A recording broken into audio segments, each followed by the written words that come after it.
Kibiri Forest. But miaka yenye ama dhuluma zenye tunafanywa kwa hii msitu ni mingi sana, hata kwa tukikuja kwa ile misingi ya county, hata tukiwachana na mambo na national government. Zile pesa za kusupport environment zimeenda, nasikianga tukienda kwa mikutano kitu ingine EPSF ama EPSF kumaanisha ni sehemu ya kunyore huko. Pesa za kulinda mazingira na kutunza msitu zinaenda mahali penye msitu haiko.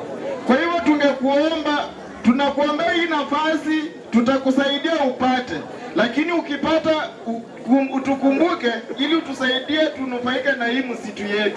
Jambo la pili, kuna ukataji wa miti yenye inaendelea katika msitu wetu, na kuna watu wenye walikuwa na dhana zao za kibinafsi wakaenda kotini wakasimamisha. Hivi karibuni nina uhakika itaisha, na kuomba kwa sababu wewe umekuwa kwa misingi na nafasi ya uongozi, sauti yako inaweza kutusaidia na kutetea hao watu.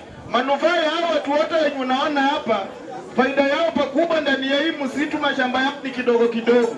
So wanalima kwa hii msitu wakipata chakula.